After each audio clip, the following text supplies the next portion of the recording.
key phrase for the method I use is, quote, catch yourself thinking, unquote, which is an Americanism. In other words, you don't try and think up something, you remember you just thought something. And then if it's interesting, then you can write it down. So everything written down is natural. In other words, you're not trying to make up an arty thing. You're not trying to put on the dog. What you are trying to do is remember your own mind.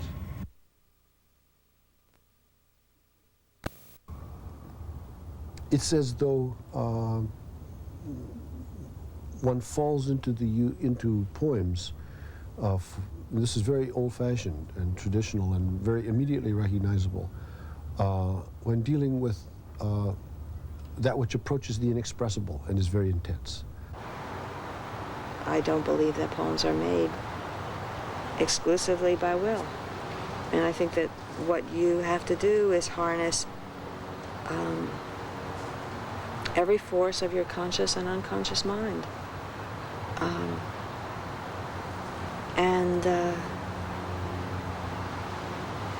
You know how to deal with the conscious, but the unconscious means patience. This dissociation between mind and body, thinking and feeling, is a modern disease. But perhaps there is a way to unite both poles, and poetry is one of the ways to make a reconciliation between the body and the mind. I think that by and large, poets don't choose inspirations. I think they get chosen. And I have no idea what will choose me next. But I do know that I recognize it when it does. And that's a blessing, that's a gift. I have a constant feeling of disparity between reality and the language, words. And I would describe my poetry as a hopeless search and pursuit of reality. I think that if you are really writing out of the right place, your rational mind certainly is at work. To pretend that it isn't is silly.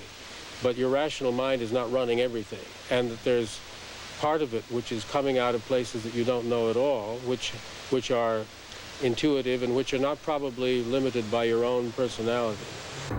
I just play a lot of hunches, and I want people just to be sort of fascinated and entertained by the magic of it all. I think a poet's responsibility is to tell the truth.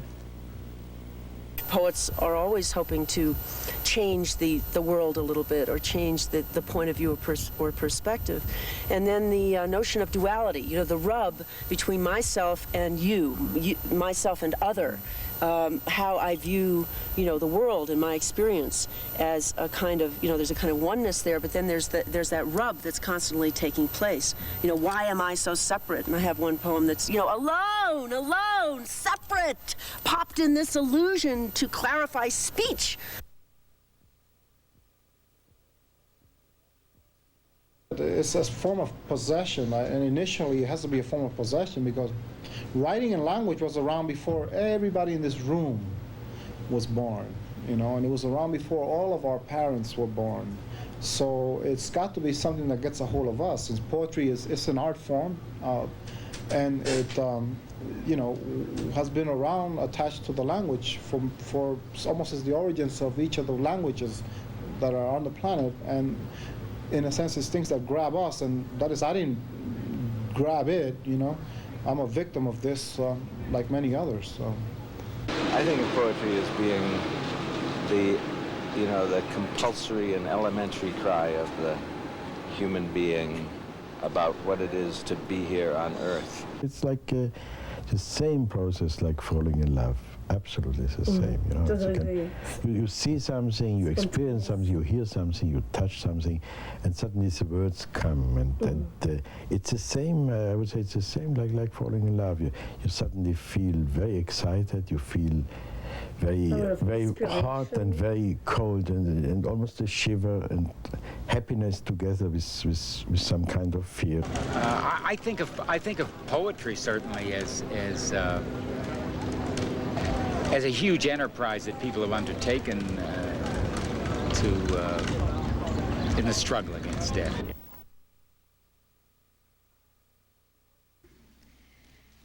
Because poetry is so difficult, and at the same time it's so necessary. And I was writing poetry from the time I was really very young and not knowing that I was saving my life as I wrote.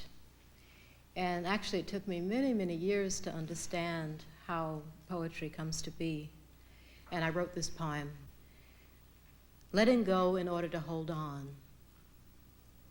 I gradually understand how poems are made. There is a place the fear must go. There is a place the choice must go. There is a place the loss must go, the leftover love. The love that spills out of the too full cup and runs and hides itself, its too full self, in shame. I gradually comprehend how poems are made. To the upbeat flight of memories, the flagged beats of the running heart, I understand how poems are made. They are the tears that season the smile, the stiff-necked laughter that crowds the throat, the leftover love. I know how poems are made. There is a place the loss must go. There is a place the gain must go, the leftover love. Do you think that poetry is an urge, or or is it a function of language? Both. It's a function of language. If you are thinking in language, yeah. It's a urge, a aspiration, a psychological or metaphysical and physical need. If you are thinking in the individual, the poet feels the need to write poetry. But poetry, I mean language, in its own nature, has the possibility to transform a very prosaic sentence in a beautiful haiku or in a beautiful fragment of a great poem. As long as we're having grand question hour. Well, because we talk about, poetry is not only about big things or sublime things. Yeah. Poetry is also about the small things, and also about humor, about incidents of life. Poetry is not only to think about eternity, but it's also to learn how to smile, how to laugh, how to dress well, for instance, many things. In some of the reviews I've had and articles about me, the authors have noted that I use this long, slender, shall we say, elegant line. And in fact, I use all kinds of lines.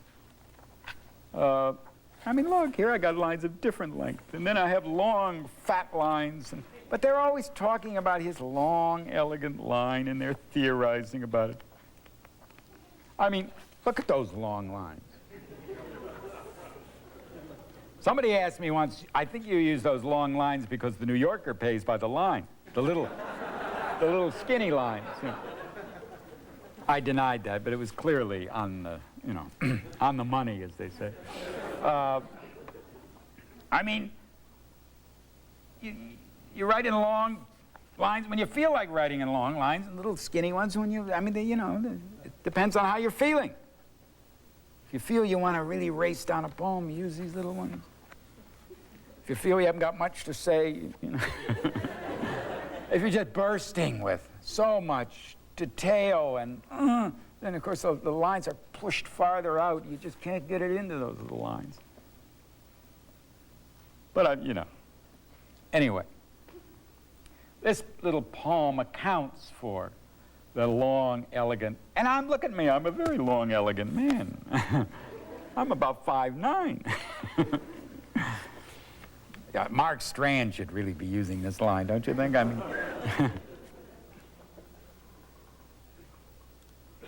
it's called a theory of prosody, and it's really in praise of a cat. When Nellie, my old pussycat, was still in her prime, she would sit behind me as I wrote. And when the line got too long, she'd reach one sudden black foreleg down and paw at the moving hand, the offensive one. The first time she drew blood, I learned it was poetic to end the line anywhere to keep her quiet.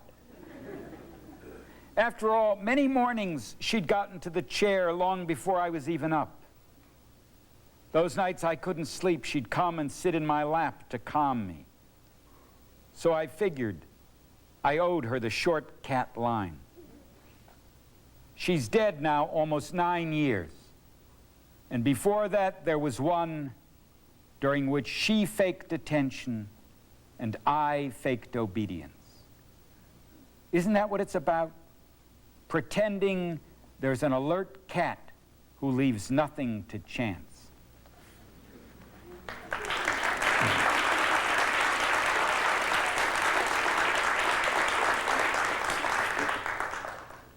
Of course, the truth is that isn't what it's about. But I don't know what it's about. None of us do. We just do it. Do you think in words or in images or in forms? Sometimes I think in the form, in the sense like see a picture of what the poem will be like on the page square, like a sonnet, or like punk rock, You're My Big Crybaby. I sort of envisioned that. Or the poem William Carlos, poem written in my dream by William Carlos Williams. I saw it in a dream and reproduced. And I saw it, remember the first couple of lines, 2 or 4 or 6 syllable couplets.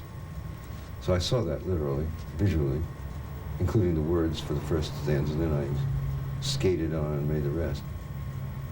Made up the rest. Sometimes I think in rhythm, like writing Kaddish, or how a lot of the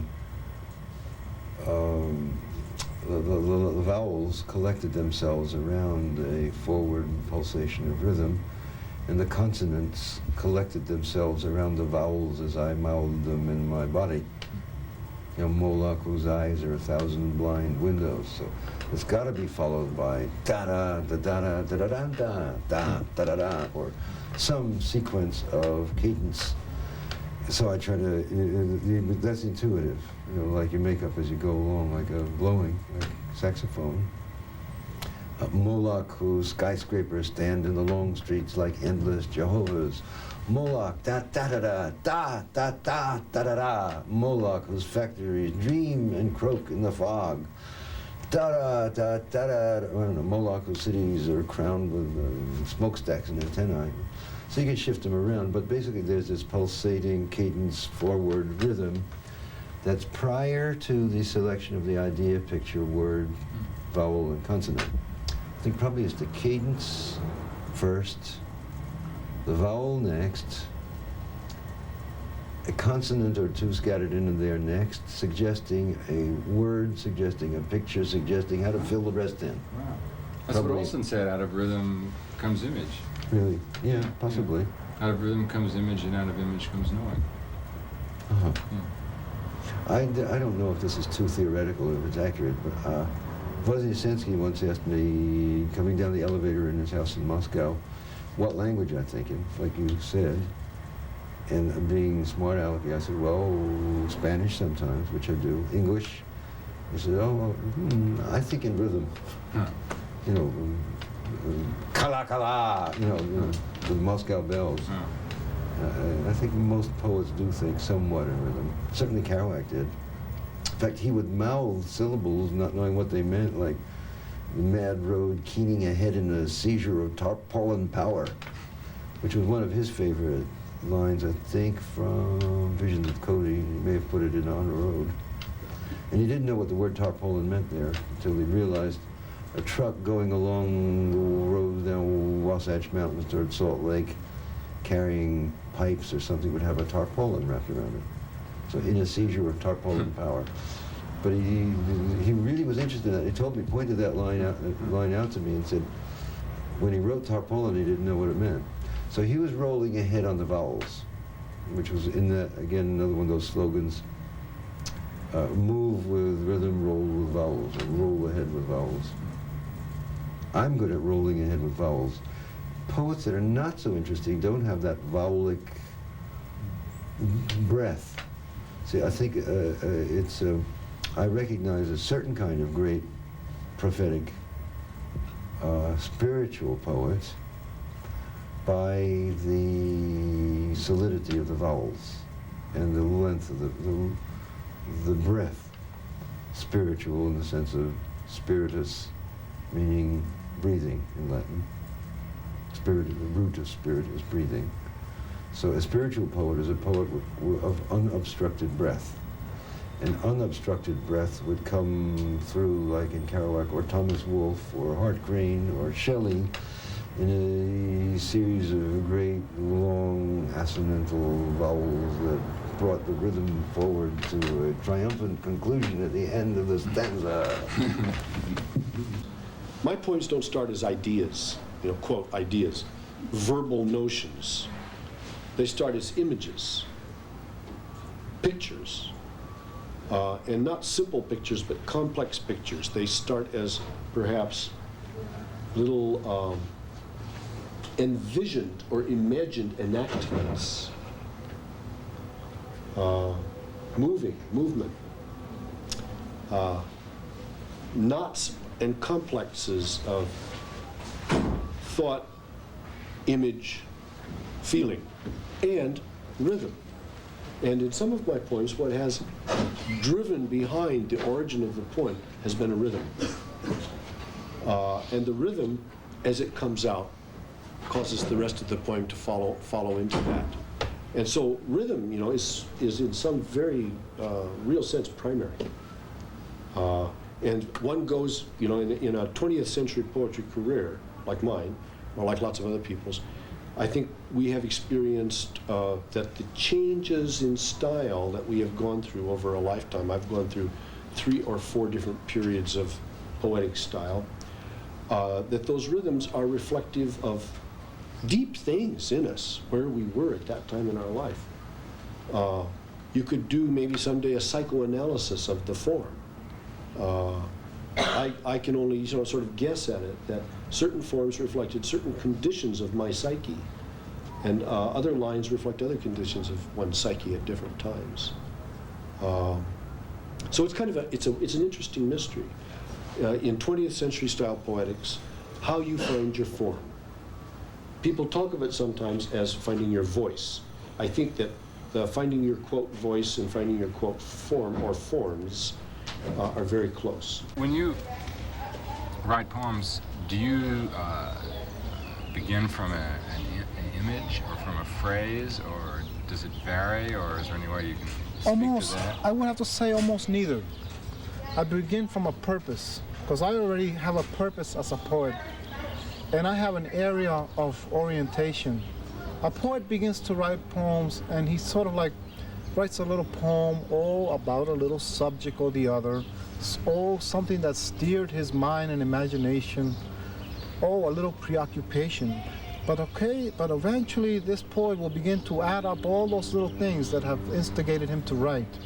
And he will see that in fact he sees a line going through it, and that there's some circumstances that he always writes about, some orientation that he always gets going towards. And so he begins to get to know what his purpose is in writing them. And so I write from that purpose. And I am interested in certain things in life which bring me back once again to the region of the world that I was born in. And I'm interested in those things Caribbean, those things about racial miscegenation, of Caribbean spirituality, Caribbean rhythms, and Caribbean storytelling. Just like other poets in North America, you can know what their orientations are. When you look at the poems of Adrienne Rich, you know that in 4 years she might write a poem that might be strongly about something very feminist, and whatever her orientation is. We know of Ed Dorn as being the poet of the Western landscape. And so when he writes a poem, and when a poem comes to him, it just doesn't come at random anymore. He is a vehicle that's already set up for the messages and the content of his orientation that he already knows and that he has already positioned himself to receive. And so I don't necessarily get it from an image or what was the other thing you mentioned? From a phrase or from words. A phrase. Though I can take off from those things, but always arrive back to the sense of purpose in the work, of meaning and purpose, that it has to fit into that one of those categories that I have already, that I already understand mentally. An evening on the river Ganges in India of the East. My body was dividing the air along with the others. We were on mission sacred. The sun was through silk like water through coffee beans. It was like cold coconut milk down infernal throat, as if to see Satan running on fire chased by peeled mangoes, throwing juice, and what's better than that was the appearance after disappearance, lovely brown feet with bells and red blue beads and sofas of paradise with pillows you can sit on, a kitchen there for flavor and no tongue to suck but the blueprint of the sucking. It was a drink of rays with yoga as each bone went home with fish and shrimp and burukena English crab. Not even blue blood New England nobility can reach the day of the saint.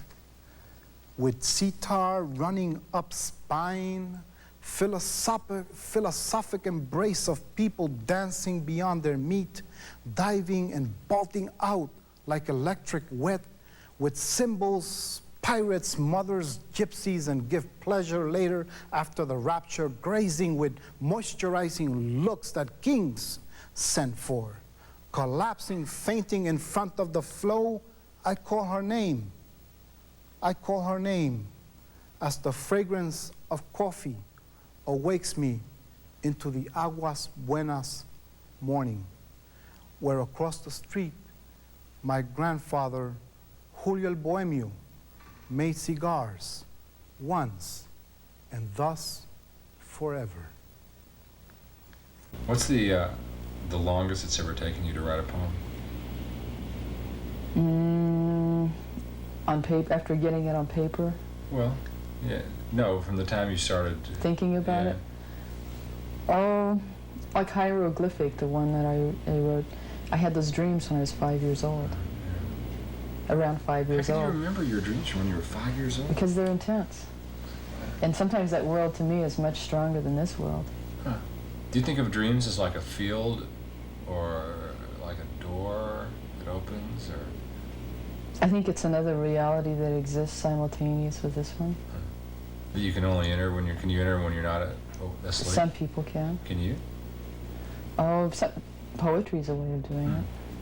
I think it's that creative, that, or I guess what people would call a divine space, you know, when you're, you forget yourself and what you're doing, whether it's painting or poetry or maybe even washing dishes, but that's not a particularly creative act. I suppose it could be. But when you're really tuned in, I think that's when you go into, that's a kind of entering that space. This poem is called Hieroglyphic. And I have a very intense dream life, and I don't know always what to make of it, but thing is, the dreams always have meaning that's usually pretty apparent. It's, either later on, it's not always right away. And in this case, there were two dreams I'd had when I was 5 years old that have been real important to me, that came into focus in the Egyptian room at the Metropolitan Museum in New York. So many, 37, I wrote this poem, I was near my 36th birthday. And one of them, I was 5 years old, and, well, anyway, I won't say it all, I'll just read it. So I guess what I'm trying to say is that I know that time is not linear, And I think, of course, dream time isn't, and I don't think real time is.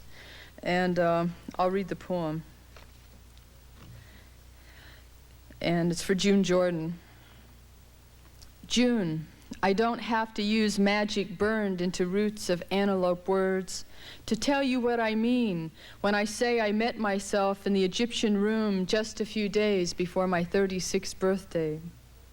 It wasn't vertigo, though vertigo is common in the bowels of the concrete monster. Crossing Fifth Avenue was a trick of the imagination. It wasn't that. By the time I had forgiven the stolen pyramidal gateway, my heart had become a phoenix of swallowed myths. They appeared as angry angels stalking the streets who prophesize resurrection of flowers as they tether skeleton horses, stake out the warmest corners. I have seen them write poetry in your poetry. They'll tell you there is no heaven or hell, it's all the same. I have seen heaven in a woman's eyes, the color of burnt almonds. I have seen hell in those same eyes, and I have jumped, it's all the same. I entered that room naked except for the dream of carrying a water jar to the river. And within that dream, a crocodile cruised the grasses, watched me dip it, then drove me down. I remembered none of it as the spin of broken sky replaced my meager human memory and woke up 5 years old in a sweaty army blanket on a cot in Oklahoma to see the false fronts of sepulchres painted with the masks of rulers, the soul underlined with cold, my child's eyelash a leap in time. I once again offered my rebel spirit up to the living and awoke, startled to cradle my ribs of water years later in an Egyptian room that is merely fractile of Egypt. To take on this torture of language to describe once more what can't be born on paper. It goes something like this. When the mythic spiral of time turned its beaded head and understood what was going on, it snapped. All these years I had been sleeping in the mind of the snake, June. I have to tell this to someone. It's curious how you learn, you know, something comes at you sideways. And it's like writing about all the factory stuff. All that came out of a dream, believe it or not. I was about 35, 34. I had this dream that a black guy I'd worked with in Detroit named Eugene Watkins called me on the telephone. He was in Bakersfield, California. He said, and this guy had an awful wife. I couldn't stand his wife, so I never wanted to be around him that much after work. We'd gone, you know, to the movies a couple times with his wife. Oh, God, she was awful. So he calls me from Bakersfield in the dream, and clearly what he wants is to say, come to Fresno, blah, blah, blah. And I tell him, oh, you're in Bakersfield, you got to go to L.A. When you get to L.A., you got to see this. And I'm telling him to see things he can't possibly afford to see, and to go to art museums he could give a shit about. And then drive up the coast, and when you get to San Francisco, you got to go here and you got to go here, and oh, thank you, Phil. And then, you know, like in a dream, I can actually see him in the phone booth with the car parked there and the wife and the 2 kids. and I hang up in the dream, and then I wake up, and I said, oh, you're such an asshole. You know, I mean, you know, and here I'm actually living in a working class neighborhood in Fresno, and I'm saying, well, what, I don't want Eugene Watkins from Detroit, the black guy and his black wife, but to come and, you know, my neighbors, there's going to be, and who are my neighbors? They're Chicanos anyway, big deal, as though they could care. And I'm getting mad at myself. And then it dawned on me, hey, I didn't do this. It was a dream. I mean, I didn't actually do it. It was a dream. It was a warning. Don't do this. Don't turn your back on all those people who were your life. And I was teaching at the time, and I didn't go to work for a week. I just stayed home. I actually stayed in bed. I didn't get out. It was where I'd had the dream. I'm very superstitious about certain things. I said, I got to stay close to this dream. I sat in bed, and I wrote poem after poem about those people back then when I was from 20 to 28 or something, working with those people. All human beings have had in one moment or other, sometimes all our life, or at least in one period of our life, terror dreams, nightmares. But perhaps the great nightmare is not only when we are sleeping, but when we are with the open eyes. And that is terror thing. From one nightmare to the other nightmare could be. But sometimes there are intersections. There's doors between one dream and another dream. The doors of the perception of the real reality. For me, that is the function of poetry, to show us the real reality. It's not dream, it's not reason. It's something between dream and reason. Como quien oye llover.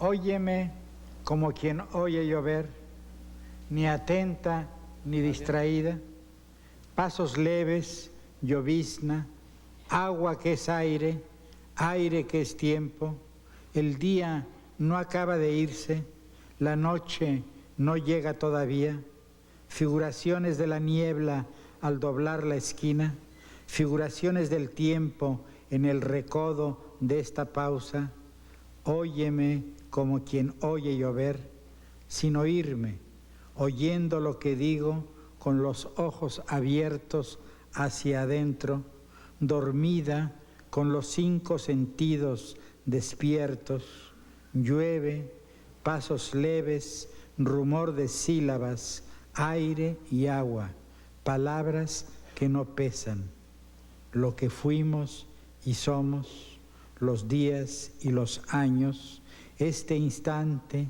tiempo sin peso, pesadumbre enorme, óyeme como quien oye llover, relumbra el asfalto húmedo, el vaho se levanta y camina, la noche se abre y me mira, eres tú y tu talle de vaho, tú y tu cara de noche, tú y tu pelo, lento relámpago, cruzas la calle y entras en mi frente, pasos de agua sobre mis párpados, óyeme como quien oye llover, el asfalto relumbra, tú cruzas la calle, es la niebla errante en la noche, es la noche dormida en tu cama, es el oleaje de tu respiración, tus dedos de agua mojan mi frente, tus dedos de llama queman mis ojos, tus dedos de aire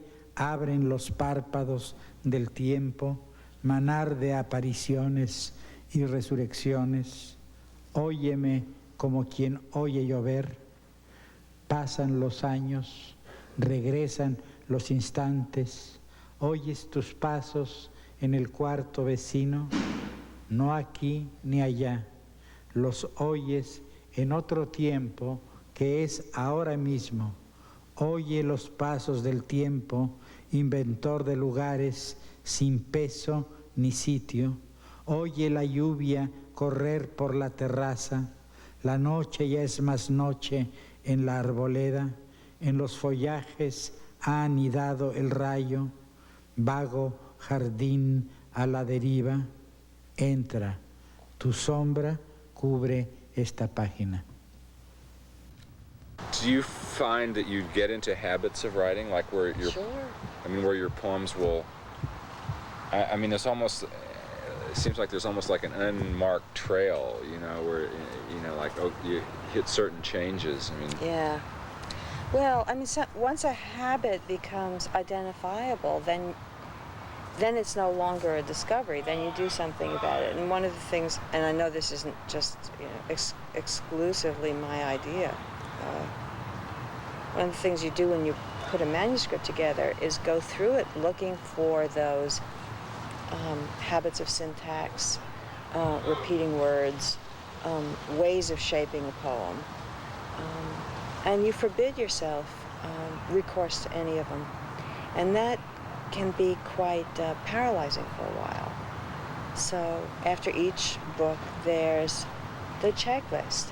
And it usually contains everything that you know how to do. Wow. And then sometimes you can also figure out through the same procedure what it is that you have never done or have ceased to do. After Firstborn, I realized I had I had stopped writing sentences. I was writing these little bullet-like phrases. So the task I assigned myself was to make poems that were all single sentences, long Latinate suspensions. And even though I didn't always do that, I forced myself out of that habit and discovered another way to sound. But it had to be a task. It had to be forced because I had gotten into a certain groove of expression so that everything considered, everything regarded was coming to sound the same way, processed by the same verbal machine. And then it was a different list after The House on Marshland. And then after Descending Figure, I realized that I never used contractions and I never wrote questions. So I said, now you have to write poems that use contractions and ask questions. And you also, as you make those assignments to yourself, can sometimes identify what the assignment represents. I mean, in that case, it was clear to me that there was a certain sort of Delphic tone that I had gotten to the end of for a while, and that contractions and questions were more searching, human, and insecure than the language of the poems I was then writing. So it meant another kind of speech. Mock Orange. It is not the moon, I tell you. It is these flowers lighting the yard. I hate them. I hate them as I hate sex. The man's mouth sealing my mouth. The man's paralyzing body. And the cry that always escapes. The low, humiliating premise of union. In my mind tonight, I hear the question and pursuing answer fused in one sound that mounts and mounts and then is split into the old selves, the tired antagonisms. Do you see? We were made fools of, and the scent of mock orange drifts through the window. How can I rest? How can I be content when there is still that odor in the world? Every poem to me is a lament, even happy poems, about something which you do not have anymore, which you miss, something that died, a love that's not anymore. That's why most love poems are sad, because we remember something and we long for something we don't have anymore. So it's actually, every poem is a lament, a little lament, a eulogy, even if it's a very happy one, but because you remember something only if you have lost it. God has pity on kindergarten children. He has less pity on school children. And on grown-ups, he has no pity at all. He leaves them alone. And sometimes they must crawl on all fours in the burning sand to reach the first aid station covered with blood. But perhaps he will watch over true lovers and have mercy on them and shelter them like a tree over the old man sleeping on a public bench. Perhaps we too will give them the last rare coins of compassion that Mother handed down to us, so that their happiness will protect us now and in other days. You title one of your books is Now in the Noise. Yeah. How does the turbulent environment in Israel affect you as a poet or as a writer? Well, I think it's one of the main psychological reasons for me to be writing, because I live in such a turbulent surrounding and in such a wild point in history. It makes me write in order to find use words to balance myself. It's like when you have this image of someone who, let's say, he stumbles over a stone, and in order to, either you fall down, but if not, you have to make many little steps to overcome it. It's almost a physical thing. So I think my writing is these little steps which keep me from falling down. I would say that I'm a product of, I would have to be a product of what is American. And the American past is an African and European past, and it's rapidly becoming other things. And so necessarily, I'm sure that my intuition is many cultured and many colored. What I think is lucky for me is that I recognize all of them. Most black people's history has been lost, stolen, or strayed, as somebody said, so they can't think about it that way. But yeah, one of the things I've thought that poets, especially, it seems something that black poets have done is try to rescue that. Absolutely, absolutely. The bridge over those. Redefinition, reaffirming, absolutely. I think that's very important. I think that's important for the human race. It is important for black poets, for black people, and for humans, so that no human history is lost. No more human history is lost.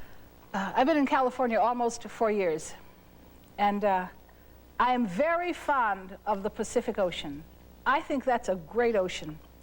And I was talking to a colleague at the University of California, Santa Cruz, and they were telling me that, no, the Atlantic is the best ocean. And I think that tells you something about the high literary conversation that we have at the University of Santa Cruz. We discuss this sort of thing. And it was hard for me to explain how a person of my complexion might feel about the Atlantic Ocean, though I am also aware of the feeling that a person of Asian complexion might have about the Pacific Ocean. But anyway, I decided to do a poem about it. Now, this poem starts with the words that we used to sing in the Baptist church. I have discovered a truth. The truth is that there are not a lot of Baptists in America, but it is full of ex-Baptists. I am an ex-Baptist. There are groups of us all over the country. Anyway, this starts with a song we used to sing. Them bones will rise again. Them bones will walk again. Them bones will talk again. Now, hear the word of the Lord. Atlantic is a sea of bones. My bones. My elegant Africans connecting Whydah and New York, a bridge of ivory. Seabed, they call it. In its arms, my early mothers sleep. Some women leapt with babies in their arms. Some women wept and threw the babies in. Maternal armies pace the Atlantic floor. I call my name into the roar of surf, and something awful answers. Do you have any heroes? I feel like that you're right now I like Simon Wiesenthal a lot. Yeah, because he had a long memory, and he documented things, and he monitored things, and I think that's what I'm doing now. November 22nd, 1988.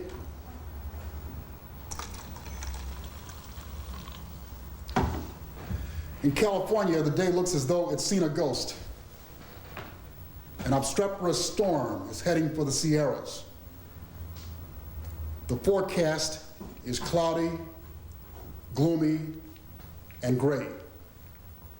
There is not a dry eye on TV as they show the archival footage, the bouquet in Jackie's hands, the cruel scene in Washington as politicians grapple with your coffin, the riderless horse, Little John saluting, the face down in Cuba, Ich bin ein Berliner. You told the White Citizens Councils that if you could negotiate with Khrushchev, they could negotiate with Negroes. You made Ole Miss back down. You moved George Wallace away from the schoolhouse door. Even on Dan Rather's face, there is a struggle. It's been 20 years, and even bourbon-drinking Texans cry. Your youngest wants to know, why did they murder him? The theories are as common as pigeons. You agree with the day. You feel like an old back pain. Eloisa wants to know why you're acting like a Grinch as you swivel grumpily in her barber's chair. And maybe Carla is right when she says he was like all the rest, only smoother. But when they took you out, it was as though my generation was hit in the belly with an axe. We never fully recovered our win. And maybe it's best that you left us, waving from a motorcade, fresh as that October day Askia and I saw you stride into the Carlisle Hotel, bareheaded, unovercoated, surrounded by men shivering in their long johns. Jack, we don't care what they say on the talk shows. You're still our boy. Your assassins in black tie and tails prepare to foxtrot at the inaugural ball. Do you feel of yourself as a conductor? Well, there's the famous Ezra Pound statement, artists are the antennae of the race, and Rumi's also famous slogan of being this reed that the wind is playing upon. And there's some of that. I mean, you can get a little too far out with that, and because I'm also making poems. I'm putting words here, from here over here, and from there over there, and I pick up on something I hear, you know, something I mishear. I play with cut-up and arrangement. So there are many, many ways of working as a poet. But yes, when it's working, and when it's even working in the arrangement kind of work or the collage kind of work, there's something coming through that's not just the, you know, the mundane reality or whatever, you know. This one was written before many of you were born. It's called First Song. Then it was dusk in Illinois. The small boy, after an afternoon of carting dung, hung on the rail fence, a sapped thing, weary to crying. Dark was growing tall, and he began to hear the pond frogs all calling on his ear with what seemed their joy. Soon their sound was pleasant for a boy listening in the smoky dusk and the nightfall of Illinois. And from the fields, two small boys came bearing cornstalk violins, and they rubbed the cornstalk bows with rosins, and the three sat there scraping of their joy. It was now fine music the frogs and the boys did in the towering Illinois twilight make, and into dark in spite of a shoulder's ache, a boy's hunched body loved out of a stalk the first song of his happiness, and the song woke his heart to the darkness and into the sadness of joy. I think there are probably some inhibitions, you know, that prevent a person from speaking, from uttering the things that are most intimate and most secret in one's life and one's self. And poetry happens when those inhibitions dissolve, and when one's, you know, when one's animal, when one speaks as an animal, one of the creatures of the planet, directly, full force, you know, the way our pond frog does about what it is to be on Earth, then poetry happens. This is a poem called The Unwritten. There are a number of poems that run through these. Well, these are poems of the late 60s and early 70s. And there are a number of poems about writing, but this is one about the unwritten. Inside this pencil crouch words that have never been written, never been spoken, never been taught. They're hiding. They're awake in there, dark in the dark, hearing us, but they won't come out. not for love, not for time, not for fire. Even when the dark has worn away, they'll still be there, hiding in the air. Multitudes in days to come may walk through them, breathe them, be none the wiser. What script can it be that they won't unroll? In what language? Would I recognize it? Would I be able to follow it, to make out the real names of everything? Maybe there aren't many. It could be that there's only one word and it's all we need. It's here in this pencil. Every pencil in the world is like this.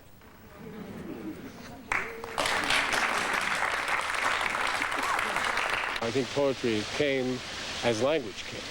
I think that, and you know, this thing about being too much involved in words doesn't mean that I think words should be rejected or can be dispensed with. I just think that when the distinction between words and one's use of them and what they're used for and what they refer to, when those distinctions break down, then the words are using you. You're not using the words anymore. You know. Is that necessarily a bad thing that the words use you? I think it is. Yeah. Really? Yeah. Why? Then I think you're lost in a world of your own references. You can never see the world. All you can see is your references. I guess I'm thinking of, again, of that mantric. The world is there. I mean, the ferns don't call themselves ferns. You know? Yeah, but I'm thinking in terms of that of a mantric idea of words. I mean, so that really the words are out ahead of you in a way, or but you know what happens with a mantra? The words disappear. Have you ever had that desire in your work? I mean, for the words to disappear? I mean, so that it is pure sound, or? Well, when they disappear in a poem, I don't think what you're left with is pure sound. You're left with something else. What? You may be left face to face with the subject itself. I guess poetically, you know, if we were going to get into theory, what I would have to say is this. My experience with Zen, with meditation, with mind, makes me see language, I think, a little differently than some of the poets do. In language poet theory, there are people who say, we think with language, that poetry is always intellectual, it's always linguistic. And for me, I don't think with language. I find language is well after the fact. And the fact is a way of seeing, feeling, thinking that is pre-linguistic, that is in blocks of imagery and blocks of feeling. But language, as elegant and as beautiful as it is, comes in much later. And so mind rather than language is what I would look to in poetry. How poetry comes to me, it comes blundering over the boulders at night. It stays frightened outside the range of my campfire. I go to meet it at the edge of the light.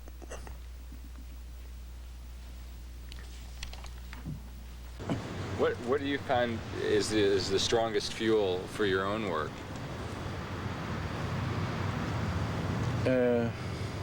I don't know. I hardly understand how all it happened. I always stress that I have been in the power of a daimonion who dictated.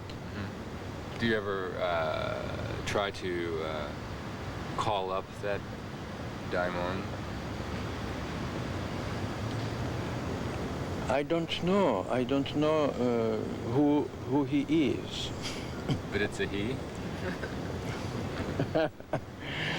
Well, you see, we have a tendency to consider angels as males, though, of course, they can be as well females. But I wrote in a poem that I would like to believe that my daimonion is a good spirit and not evil spirit.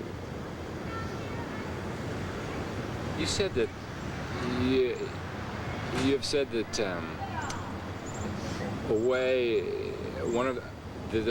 that writing, and I think poetry is an attempt to describe an ultimate reality or in an almost eternally losing battle.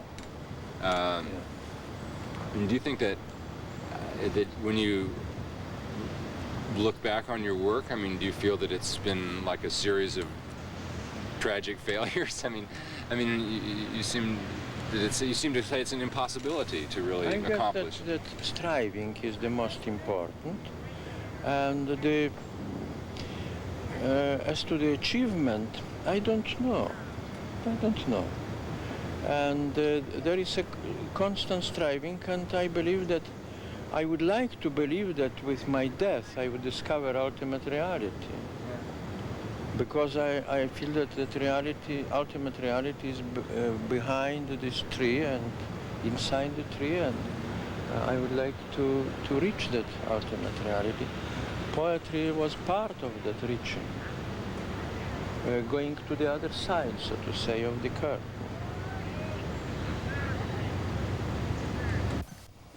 I am going to read a poem, a short poem about love, which lasted 1.5 minutes.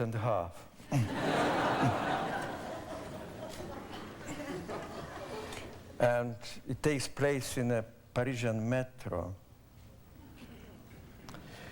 I looked at that face dumbfounded. The lights of metro stations flew by.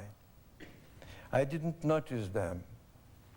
What can be done if our sight lacks absolute power to devour objects ecstatically in an instant, leaving nothing more than the void of an ideal form, a sign like a hieroglyph simplified from the drawing of an animal or bird, a slightly snubbed nose, a high brow with slickly brushed back hair, the line of the chin.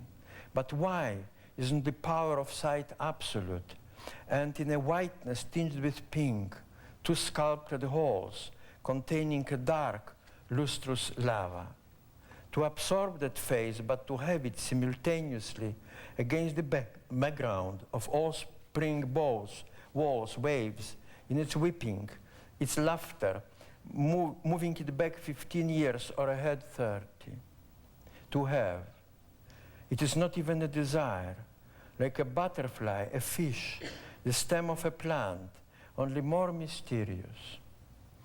And so it befell me that after so many attempts at naming the world, I am able only to repeat, harping on one string, the highest, the unique avowal, beyond which no power can attain. I am. She is. Shout, blow the trumpets, make 1,000 strong marches, leap, rend your clothing, repeating only is. She got out at Raspail. I was left behind with the immensity of existing things, a sponge, suffering because it cannot saturate itself, a river, suffering because reflections of clouds and trees are not clouds and trees. And the poem is entitled Esse, to be.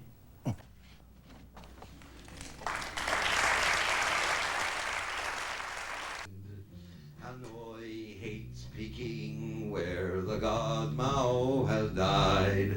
I'm alone in the sky, where there's nothing to lose.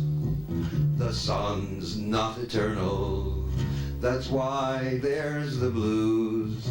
Majestical jailhouse, our joys in the cage. Hearts full of hatred will outlast my old age. Turned round in the sunset over Manhattan Isle. Newark was my birthplace, under the wings for a while. Green gas tanks of Kearney, smog brown in the sky. 7 million black men and white live here and die. Come down over Harlem, red buildings stand still. Dusk light gleams their windows, wheels bound on the landfill. Sky streaked with jet streams, black clouds in the west. In the lower east side, I'll go take my rest. I'm alone in the sky, where there's nothing to lose. The sun's not eternal, that's why there's the blues. Majestical jailhouse, our joys in a cage. Hearts full of hatred will outlast my old